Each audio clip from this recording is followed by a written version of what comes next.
Hi, hello, and welcome back to the Lunar Womb Portal, a sacred space for women to journey through womb wisdom, cyclical living, moon magic, herbal medicine, and feminine remembrance. Here we reconnect with the body's rhythms, honor the wisdom of the cycles of our womb, nature, and the moon, while remembering the power that has always lived within us. I'm Luna Rhiannon, your guide through the portal, and each week we'll journey through the intersections of women's health, spirituality, and the sacred feminine. So light a candle, grab your tea, and settle in. The portal is open. Welcome, welcome, welcome to the brand new Lunar Womb Portal. You are hearing this on the new moon in Gemini. We are starting a new lunar cycle. Speaking of cycle check-in to start the episode. What cycle day are you on? What phase of your cycle are you in? Let me know in the comments so we can talk about it. I am currently deeply luteal on cycle day 25, so I will be starting my period sometime either over the weekend or right after the new moon. It's usually been about 2 days after the new moon. So we will see. It's usually like when the first sliver of light comes back to the moon. And if you don't know, the first couple of days of the lunar cycle, when the moon is regaining her light, you can actually see the moon set. It's so beautiful. It's like a sunset, but it's a moonset. And the moon turns like this pinkish orange color, and it gets lower and lower in the sky until you literally can't see her anymore. And the first time that I've ever saw that, we were at the races, because my husband races cars, and we were at the races, and me and one of my friends, we were looking at the moon, and we were like, oh my god, the moon looks pink, like that's so cool. And then we literally watched it go down and disappear, and we were like, oh my god, what just happened? Like, that was the first time I ever seen that. Didn't know that it was a thing. And we literally thought that we were just seeing things. Like, no one else saw it. We were trying to explain it to them, and they were like, what are you talking about? And then me and my husband saw it again when we were at the beach one day. And I was like, oh my god, this is what we saw that day, and nobody believed us. Like, this is actually a thing. And now at our new home, I have a perfect view of the sunset in the backyard and also the moon set. So it's kind of perfect. And it's been happening on day 1 of my period. Days 1 and 2 is when I can really see it the best. But yeah, that is a really fun fact about the moon that not a lot of people know, apparently, is that the moon sets, and it's really beautiful. So it's a new moon in Gemini. We're all a little yappy right now, okay? I don't know about you, but my conversations have been extra yappy. I feel like I've been like leaving the conversation and I'm like, oh my god, I feel like I talk too much. It's just the Gemini energy, babes. It's just the Gemini energy. I'm a Gemini, Mars, and Venus. So I am very well familiar with the Gemini energy. And it's in my 6th house, oddly enough. So we love that. And today we're going to be talking about the Lunar Womb cycle. Now, the lunar womb cycle is not just tracking your period or paying attention to the moon. This is where we merge the depths of astrology with the depths of our womb, intertwining the cycles of the moon and stars with the cycle of our feminine body. The lunar womb cycle is taking into account where you are in your menstrual cycle while simultaneously taking into account where the moon is, what sign she's in, what phase and what day of her cycle she is on, and how this is affecting you and your cycle. Women have long been believed to be connected to the moon, worship her even, and this is because our cycle is reflected in hers. The way she waxes and wanes, illuminates and hides away, perfectly reflecting the death and renewal of the menstrual cycle. So what phase of the moon do you bleed with? What phase do you ovulate with? Not only do these symbolize different life phases and energies, but they also tell you so much about your next cycle. What is your moon sign? What phase of the moon were you born under? Pay attention to where you are in your cycle when the moon returns to the same phase or sign as when you were born, and how that also begins a new cycle for you. Now, because the menstrual cycle phases align with the phases of the lunar cycle in a particular order, some women think that to be aligned with the lunar cycle, you have to be perfectly aligned to the phases as follows. New moon menstruation, first quarter moon follicular phase, full moon ovulation, and third quarter phase is luteal. But there is no right or wrong way to be aligned with the moon. Each moon phase alignment creates a different energy around your cycle. Like a white moon cycle is the alignment of new moon with menstruation and also the current cycle that I'm experiencing. This is a nurturing cycle, often called the mother cycle, and is also a cycle of renewal.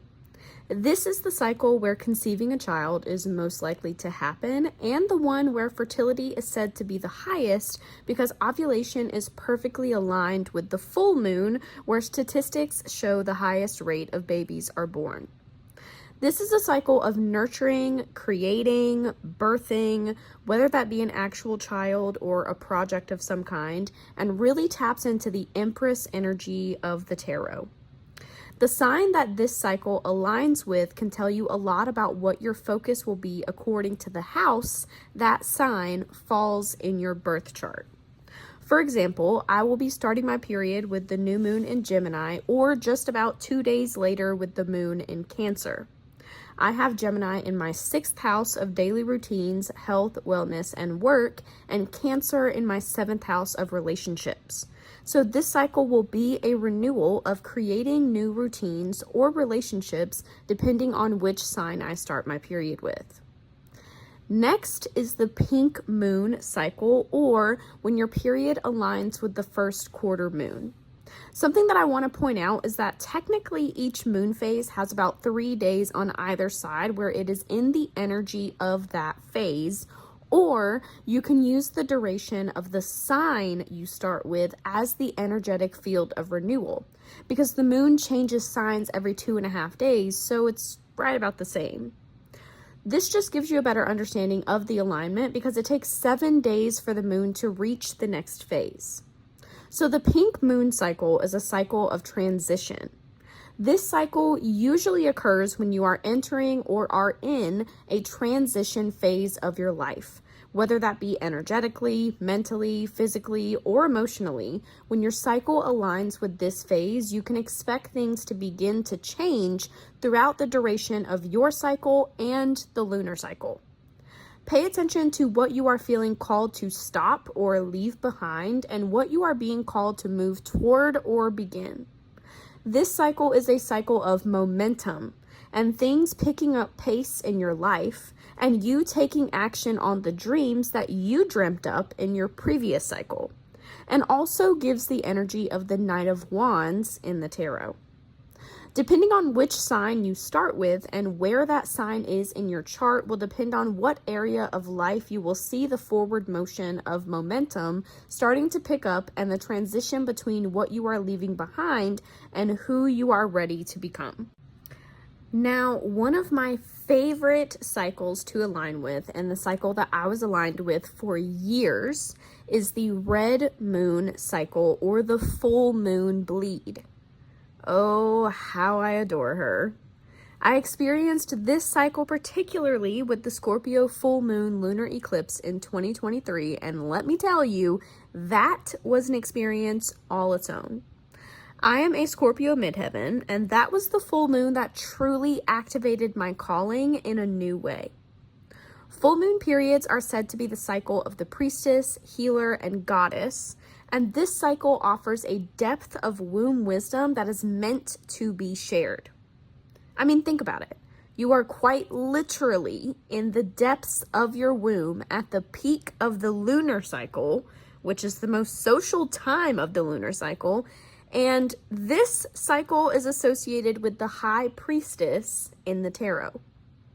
I found it extremely difficult to quiet down into myself during this cycle and felt myself wanting to constantly be on and sharing my newfound, rediscovered, and uncovered wisdom with the world. It provided this sense of inner knowing that was very self-assuring and confirmed things I had known but was too afraid to accept as truth. This is not a cycle to repeat patterns with. This is a cycle to break them. And finally, we have the purple moon cycle, or the third quarter moon bleed. This is a cycle of transformation and transmutation, shedding the skin of who you've been to step into who you actually are. This cycle is all about letting go and choosing the new life, the new version of you. This cycle is associated with the Tower card in the tarot and allows for you to truly see what's been holding you back from your fullest potential. Some things must go before new things can enter, and some things must fall or fail in order for you to fly and succeed. This cycle has held me through some of the deepest hurts and hardest moments emotionally, and has allowed me to rely on my own strength to move into the most aligned timeline for me at that time. Now, transformation is not just physical, but it is also energetic, mental, emotional, and spiritual. This is not a cycle to resist. This is a cycle to relinquish all control and surrender to what is going and what is coming in. Your transformation awaits you, and she's got hands. Because remember, this cycle is associated with the luteal phase, because the third quarter moon is the luteal phase. So not only is this a transformation, but this is also the ending before the next beginning. Now that we understand the different cycle alignments and meanings, let's talk about the moon signs and emotional impact of the moon on our cycles and what areas of life this shows up in throughout each unique cycle. So let's start with Aries. Aries moons are fiery. This is the first zodiac sign, so some may say emotionally underdeveloped, childlike, or even hot-headed. And this is not the moon sign to play with. Starting your period with an Aries moon is telling you to pay close attention to what gets you riled up. And because Aries is also the sign of the warrior, the cycle is asking you if what's riling you up is really worth fighting for. Taurus moons are laid back, chillaxing, and grounding. Honestly, a perfect moon to start bleeding with, because on your period, you are hopefully finding time to rest and relax, at least during the first 2 days. This cycle could also be showing you where you've lost momentum in a certain area of your life, or on the opposite end of the spectrum, where you need to relax. Taurus is also the sign of pleasure. And considering that women's nervous systems are regulated through oxytocin and pleasure produces oxytocin, we should absolutely be tapping into pleasure during this cycle. Gemini moons are yappers, and this cycle will probably be about speaking your mind or sharing your ideas. Starting your bleed with a Gemini moon can feel a little disorienting because Gemini energy is so easily distracted and constantly excited by multiple things at once. Not really the best energy for a period, but journaling or voice memoing your dreams, thoughts, or emotions could be extremely insightful during this cycle. Cancer is at home with the moon because it is her planetary ruler, and Cancer loves to be at home. Starting your period with a Cancer moon could feel really emotional because Cancer also governs the emotions. This is a cycle to really feel your feelings. Cry from joy, cry from grief, cry from loving something so much that it hurts. Just cry. please. Sometimes our emotions can get stuck or unprocessed, and this is the perfect cycle to unleash your inner child and cry like a baby.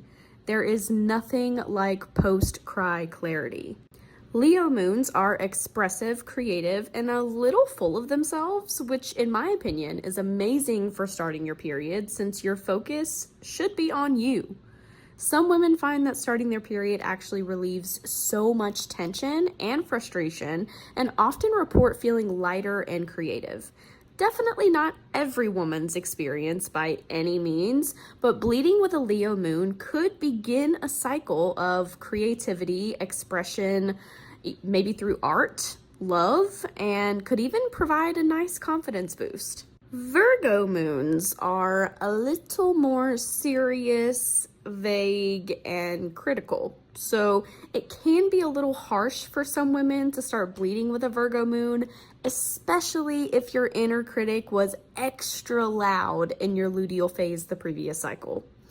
This is a cycle of gathering and sharing your wisdom and really paying attention to the details of your daily life while being real about what needs to change. Libra moons are so focused on relationship with others that bleeding with this moon can make it a little difficult to focus on you and what you need. Beware of people pleasing this cycle, showing up when you don't want to, and even overextending yourself, like pushing through your bleed to show up for others. This is a great cycle to focus on the beauty, balance, and connections in your life and relationships. Now, this is a fun one. In my opinion, Scorpio is associated with menstruation because Scorpio rules the reproductive system. Bleeding with the Scorpio moon can be a cycle of grief, rebirth, and power all in the same breath. This is not a cycle to sit on your hands. This is a cycle to energetically work on clearing shadows, wounds, and cut the cord to anything that's keeping you stagnant. Because Scorpio is also a water sign, and water does not like to be stagnant. It needs flow. So this is a cycle to really tap into your power through owning your pleasure. Sagittarius moons are full of adventure, free time, and not committing to anything emotionally. This is a great cycle to release your inhibitions and feel the rain on your skin. Let life guide you and don't force anything. Sagittarius is the archer, so point your arrow in the direction you want to move toward this cycle and let the universe do the rest. This is about not having a plan, but knowing that you'll reach the goal anyway. Now, Capricorn moons can be a little devoid of emotions, and bleeding with this moon sign can put you in gotta keep moving mode, making overriding rest and relaxation a big possibility. Capricorn moons are all about structure, work, and routine, and taking a day or two off for your period might feel a little daunting if you're bleeding with this moon. It's okay to get some work done if needed, but don't get so stuck in it that you forget or resist the rest that is needed. This is a cycle of setting the goals and taking action on the plans to reach them. Aquarius moons are detached, stuck in their minds, and always standing out from the crowd. I'm an Aquarius moon, so I know this one very well.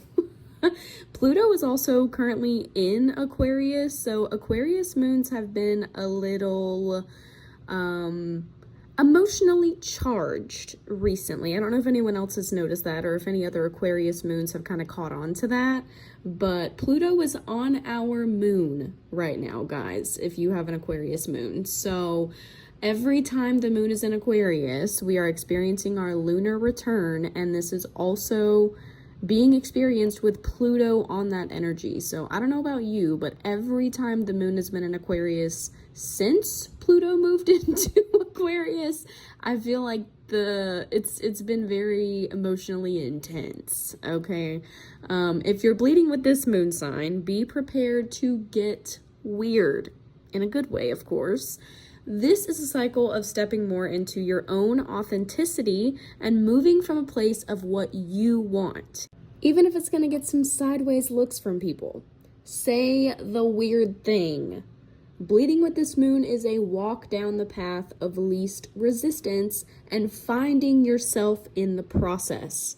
Prepare to be redefined and, as a result, dripping in unapologetic you-ness.